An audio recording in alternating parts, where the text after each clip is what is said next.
Étudier la Bible, un podcast hebdomadaire pour approfondir la Bible, parole de Dieu. Hello, hello, on se retrouve cette semaine pour la suite de 1 Samuel. On a encore beaucoup de chapitres à voir, il y a beaucoup de passages encore à étudier ensemble, on a encore beaucoup de choses à découvrir donc. Eh bien, cette semaine, on va commencer l'étude du chapitre 14. Alors, il est assez dense, on va le faire au moins en 2 fois, voire peut-être en 3. On va voir un petit peu pour l'instant là. On va lire la première partie, donc 1 Samuel 14, verset 1er jusqu'au verset 23. Et je vais lire dans une version second 21. Un jour, Jonathan, fils de Saül, dit au jeune homme qui portait ses armes: Viens, poussons jusqu'au poste des Philistins qui se trouve là, de l'autre côté. Il n'en dit rien à son père. Saül se tenait à l'ennemi de Gibéa, sous le grenadier de Migron, et la troupe qui était avec lui comptait environ 600 hommes. C'était Achija, fils d'Akitub, lui-même frère d'Ikabod, le fils de Phinès et le petit-fils d'Éli, prêtre de l'Éternel à Silo, qui portait l'éphod. Le peuple ne savait pas que Jonathan était parti. Dans le passage par lequel Jonathan cherchait à arriver au poste des Philistins, il y avait une dent de rocher de chaque côté. L'une s'appelait Botsets et l'autre Séné. L'une de ces dents se trouvait au nord, en face de Micmash, et l'autre au sud, en face de Geba. Jonathan dit au jeune homme qui portait ses armes: Viens, poussons jusqu'au poste de ces incirconcis. Peut-être l'Éternel agira-t-il pour nous. En effet, rien ne peut empêcher l'Éternel de sauver, que ce soit au moyen d'un petit ou d'un grand nombre. Celui qui portait ses armes lui répondit: Fais tout ce que tu as dans le cœur, suis ta pensée, me voici avec toi, prêt à te suivre. Eh bien, dit Jonathan, allons vers ces hommes et montrons-nous à eux. S'ils nous disent: Arrêtez-vous jusqu'à ce que nous arrivions vers vous, nous resterons à notre place et nous ne monterons pas vers eux. Mais s'ils disent: Montez vers nous, nous monterons, car l'Éternel les livre entre nos mains. C'est ce qui nous servira de signe.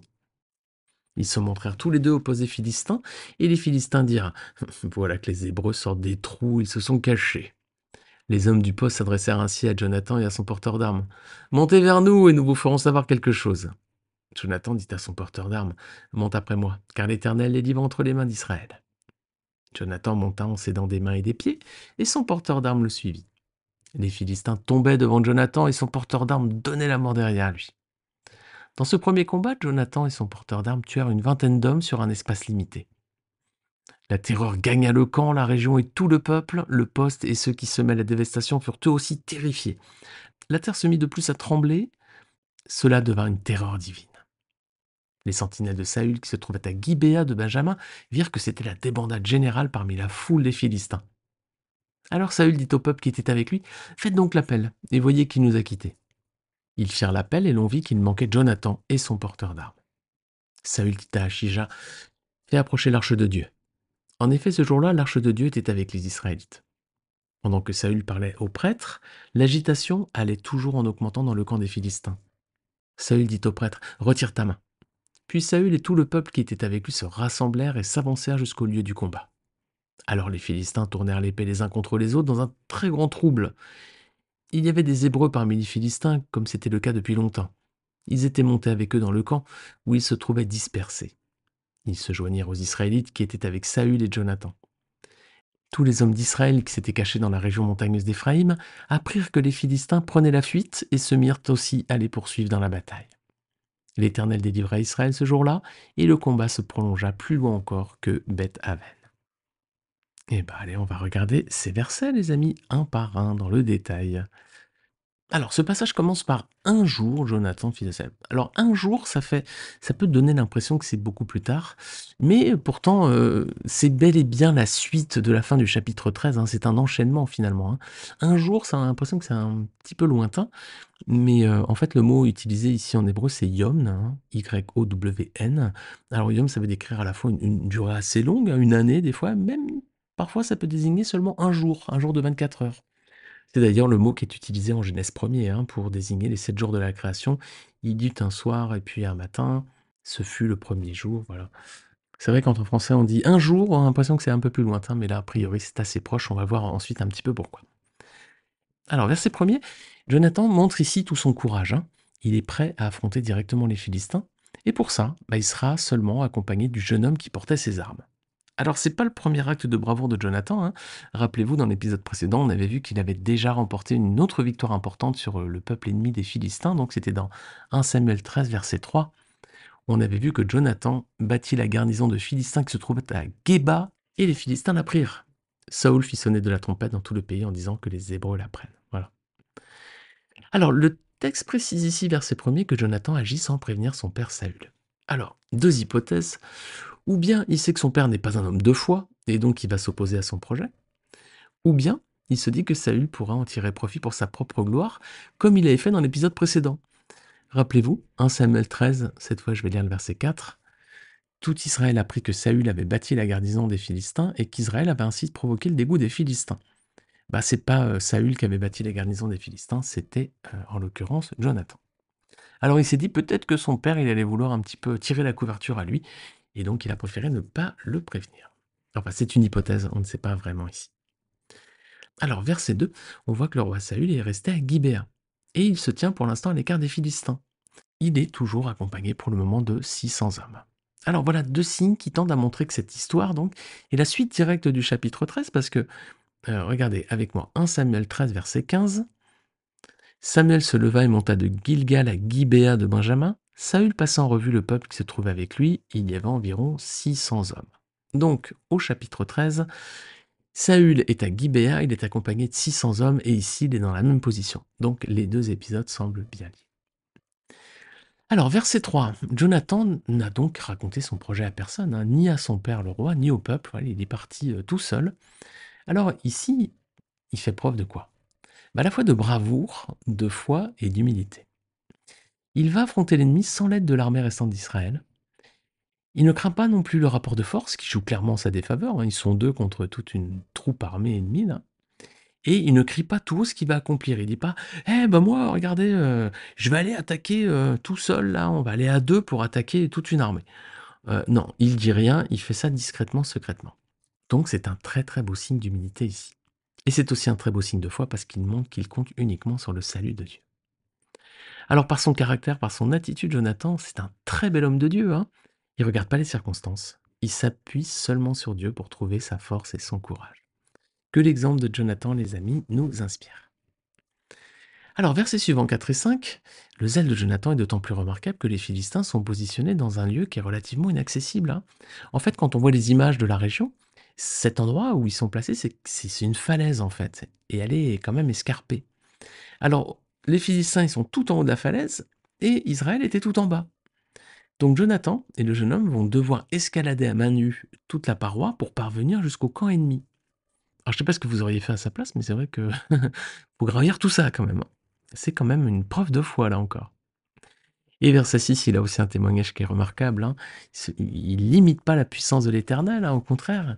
Il se dit que Dieu peut sauver un homme, même face à une armée entière. Regardez, Jonathan dit au jeune homme qui portait ses armes, viens, poussons jusqu'au poste de ces incirconcis. Peut-être l'Éternel agira-t-il pour nous. En effet, rien ne peut empêcher l'Éternel de sauver, que ce soit au moyen d'un petit ou d'un grand nombre.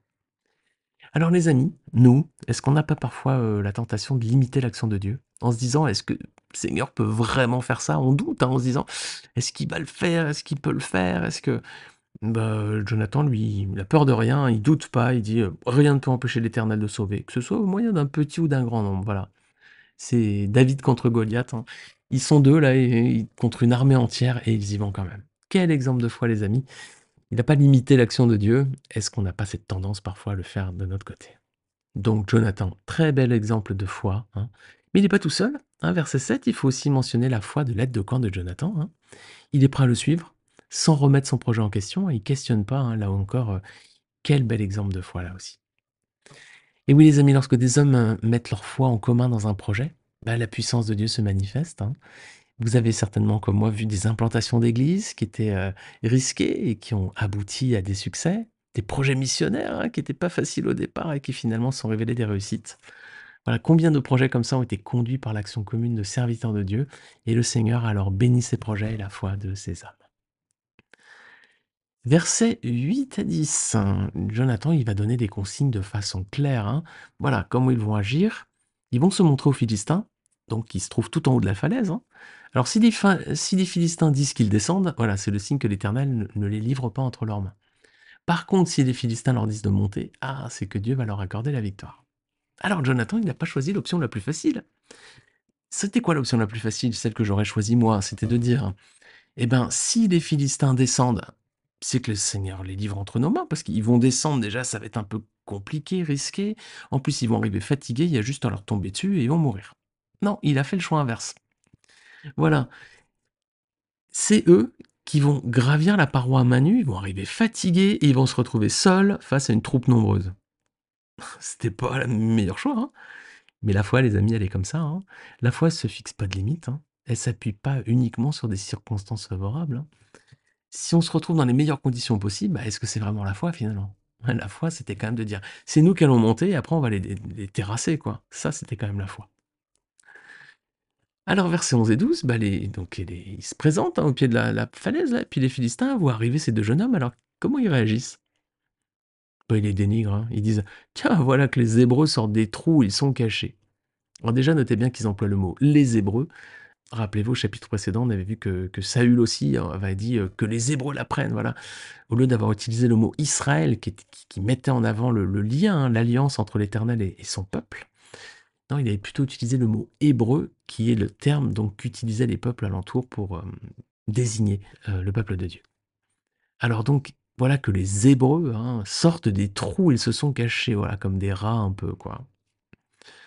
Alors ils leur disent que, bah voilà, montez, on va vous dire quelque chose. Ah bah voilà, c'est le signe, c'est le signal, voilà, l'Éternel va leur donner la victoire. Alors, verset 13, Jonathan et son porteur d'armes, on voit qu'ils vont escalader les parois en s'aidant des mains et des pieds, hein. Ben voilà, on pourrait penser qu'ils vont arriver là-haut. Alors, j'ai vu des photos de la région, les falaises, elles sont quand même assez hautes, hein, c'est des centaines de mètres, hein, donc c'était pas juste, on grimpe sur un rocher, quoi, hein. Quand ils arrivent là-haut, ils sont fatigués, hein. Alors on pourrait penser qu'ils vont arriver, ils vont se faire détruire. Ben non, c'est l'inverse qui se produit. Le Seigneur va récompenser la foi de ces 2 vaillants héros. On lit verset 13. Les Philistins tombaient devant Jonathan et son porteur d'armes donnait la mort derrière lui, voilà. Alors c'est un premier triomphe, ils vont tuer une vingtaine d'hommes et ça va créer les conditions d'une victoire de plus grande ampleur, hein. Regardez, versets 14 et 15. La terreur gagne à présent le camp des Philistins, la région et même tout le peuple. Et en plus, regardez, la terre se met à trembler, hein, comme du temps de Josué, il y a des signes miraculeux. Là. Josué, c'est la grêle qui tombait, là, il y a tremblement de terre. Là. C'est une véritable débâcle pour les ennemis d'Israël. Alors, versets 16 et 17, les sentinelles de Saül, ils se rendent compte, hein, qu'il se passe quelque chose là-haut. Là. C'est la débandade. Qu'est-ce qui se passe là-haut, parmi leurs ennemis? Alors, Saül demande qu'on regarde qui manque à l'appel. Et eh ben voilà, il manque le Jonathan, son fils, et son porteur d'armes. Alors le roi est une nouvelle fois surpassé, hein, par son fils en termes de courage et d'initiative. Saül, lui, il était resté avec ses troupes en bas à Gibéa. Il était en position d'attentisme, hein, clairement. Il devait espérer un moment favorable pour attaquer. Et bien, comme au chapitre précédent, son fils a devancé. Alors le caractère de Jonathan, il contraste fortement avec celui de son père, hein. Jonathan, il est courageux, alors que Saül, c'est un homme passif, hein. Pourtant, il avait un statut de roi quand même, hein. Ça l'obligeait à prendre des initiatives, hein, face aux attaques de ses ennemis, hein, des ennemis du peuple de Dieu. Alors qu'est-ce qu'il fait Saül au verset 18? Regardez, il cherche la présence de Dieu, mais de quelle façon? C'est bien, hein, il cherche la présence divine, très bien, mais comment? Regardez, à travers la présence de l'arche. On a ici la différence entre la foi de Jonathan et la foi de Saül. La foi de Jonathan, elle était concrète. Elle s'appuie sur la certitude que Dieu va être à ses côtés pour lui donner la victoire sur ses ennemis. La foi de Saül, c'est plutôt de la superstition. Regardez, il s'appuie sur la présence de l'arche. Il s'appuie pas sur Dieu, il s'appuie sur l'arche. Alors c'est plus de la superstition en pensant que comme l'arche va être au milieu, ils vont avoir la victoire, comme à l'époque de la conquête de la terre promise, notamment avec la victoire sur Jéricho. Alors, versets 19 et 20, Saül, il avait demandé l'intervention du prêtre. Finalement, il dit arrête, hein, c'est pas la peine.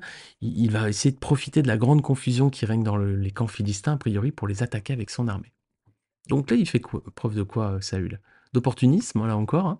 Je pense qu'il. Peut-être qu'il espère, hein, sans doute, obtenir une grande victoire à moindre frais, encore une, hein. Déjà qu'il s'était accaparé la victoire de Jonathan la fois précédente. Maintenant, il se dit peut-être qu'il va pouvoir récupérer encore là une grande victoire facilement. Alors effectivement, ça va être une grande victoire parce que versets 20 à 23, les Philistins sont détruits de l'intérieur comme de l'extérieur, hein, regardez. De l'intérieur déjà parce que bizarrement, ils tournent leur épée les uns contre les autres. Alors ça nous rappelle un épisode dans Juge 7, c'était Gédéon donc, qui avait attaqué, hein, une troupe entière de Madianites Et ils avaient réussi à les vaincre avec l'aide d'armes inoffensives, hein, des trompettes, des cruches, des flambeaux. Voilà, ils avaient agi par ruse et les Madianites avaient été surpris, s'étaient entretués les uns avec les autres. Voilà, on avait vu ça quand on avait étudié Juges chapitre 7.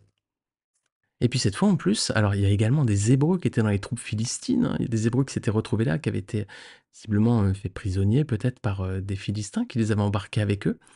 Et finalement, ils vont se retourner contre leurs ennemis. Voilà, donc du coup, là encore, hein, une destruction de l'intérieur. Ensuite, il y a une destruction d'extérieur, parce qu'il y a toutes les troupes de Saül et de Jonathan donc, qui vont se jeter sur eux. Et puis tous ceux d'Israël qui s'étaient cachés sortent à présent aussi pour les attaquer. Alors là, ils sont pris de toutes parts, leur débâcle est total. Alors on arrive au verset 23, où on lit que l'Éternel délivra Israël ce jour-là, et le combat se prolongea plus loin encore que Beth-Aven. Alors il y a un détail important ici. À qui Israël doit-il sa victoire? À ses armées? À Saül? À Jonathan? Non, c'est bien l'Éternel qui a délivré Israël de ses ennemis. Alors donc ici, clairement, c'est la victoire de la foi sur la rationalité, hein.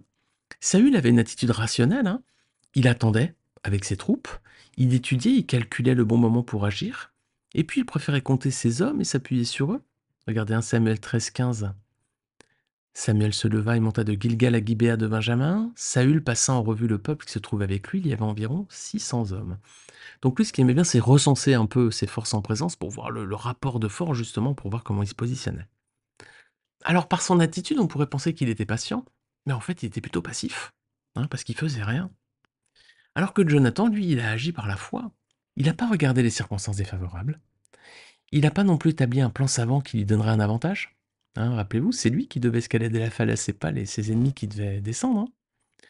Il s'est pas non plus appuyé sur son armée ou sur ses forces. Au contraire, il a fait abstraction de tout ça, de sa faiblesse, pour s'appuyer sur la force que donne l'Éternel. Et lui, il n'est pas passif, il est actif. Et oui, les amis, la foi ne calcule pas, hein, la foi agit. Voilà, quelles que soient les apparences, quelles que soient les circonstances, la foi agit et elle s'appuie sur Dieu et non pas sur les hommes. En cela, Jonathan, c'est un vrai homme de foi, hein. C'est quelqu'un qui marchait par la foi, qui marchait pas par la vue, hein. 2 Corinthiens 5, verset 7 nous dit car nous marchons par la foi et non par la vue. Voilà. Ça, c'est la bonne attitude que nous devons avoir, les amis. Nous ne devons pas regarder les circonstances, non. On regarde juste la situation et se dire là, c'est profitable et que c'est ce qui fait finalement qu'on est confiant dans une situation. Ça s'appelle plus la foi, ça s'appelle la rationalité, hein. Ici, c'est clairement la victoire de la foi. Les circonstances sont défavorables, le rapport de force est déséquilibré. Jonathan ne réfléchit pas, il fonce. Alors il agit clairement par la foi. Et la foi, les amis, c'est essentiel pour nous aussi, parce que c'est aussi par la foi que nous pouvons devenir, aujourd'hui, fils de Dieu. C'est pas par une foi vague en quelque chose dans l'univers, non, c'est grâce à une foi bien précise, c'est par la foi en Jésus-Christ, et seulement par la foi en lui. Regardez avec moi, Galates 3, 26. Vous êtes tous fils de Dieu par la foi en Jésus-Christ. Alors on entend souvent dire justement qu'on est tous fils de Dieu, hein. On dit oui, mais Dieu est notre Père, on est tous fils de Dieu. C'est une erreur. La Bible déclare que oui, nous sommes fils de Dieu, mais par la foi en Jésus-Christ, hein. Donc ceux qui sont appelés fils de Dieu sont ceux qui ont placé leur foi dans le Seigneur. Jésus-Christ est le Fils de Dieu. Il a accepté de venir mourir sur une croix il y a 2000 ans pour porter, hein, sur cette croix, sur lui, la punition que méritaient nos péchés. Et sa mort nous libère du coup de la colère de Dieu. Son sacrifice est suffisant pour effacer le poids de nos péchés devant Dieu. Regardez Jean 3, verset 36. Celui qui croit au Fils a la vie éternelle. Celui qui ne croit pas au Fils ne verra point la vie, mais la colère de Dieu demeure sur lui. Alors lorsqu'on met notre foi en Jésus-Christ, on devient son frère. Et donc si on devient le frère de Jésus-Christ, Dieu devient notre Père. Voilà. On est adopté, voilà, et on devient donc à notre tour, du coup, fils de Dieu. Mais vous avez vu que dans la démarche, il faut déjà avoir placé sa foi en Jésus-Christ. Lorsqu'on place notre foi en Jésus-Christ, on devient frère de Jésus-Christ, et donc, comme Jésus-Christ est le Fils de Dieu, Dieu devient notre Père à notre tour. Galates 3,26, vous êtes tous fils de Dieu par la foi en Jésus-Christ. Alors les amis, que le Seigneur éclaire chacun d'entre nous pour que personne ne refuse la main de Dieu, cette main qui veut nous adopter, nous sauver et nous accueillir dans le royaume de son Fils bien-aimé pour l'éternité. Je lis un dernier verset, c'est Colossiens 1, verset 13 à 14. Il nous a délivrés de la puissance des ténèbres et nous a transportés dans le royaume de son Fils bien-aimé, en qui nous sommes rachetés, pardonnés de nos péchés. Amen les amis. Amen. À Dieu toute la gloire. Ce qu'a fait le Seigneur sur la croix pour nous et pour le magnifique exemple qu'il nous donne dans sa parole à travers. Nous l'avons vu aujourd'hui, l'exemple de Jonathan et de son porteur d'armes. Alors la suite de l'histoire, c'est que voilà, ils vont être fatigués par ce combat, bien sûr, et Jonathan, il va vouloir retrouver des forces, il va manger un peu de miel là. Oh là là, alors du coup, ça va attirer sur lui une terrible condamnation. Son père va vouloir le mettre à mort à cause de cet acte. Eh bien, c'est ce qu'on verra la semaine prochaine dans la suite de cette étude. Les amis, j'espère que ces textes vous permettront de méditer sur ce qu'est vraiment la foi. Hein. C'est pas juste la foi, quelque chose de rationnel en fonction des circonstances. Si c'est favorable, bon ça va, je suis tranquille. C'est plus la foi. Ça, dans ces cas-là, ça s'appelle la raison. La foi est parfois irrationnelle. Hein. Elle s'appuie uniquement sur le salut qui vient de Dieu. Bonne semaine à tous, que le Seigneur vous bénisse. On se retrouve la semaine prochaine, Dieu voulant. Salut à tous.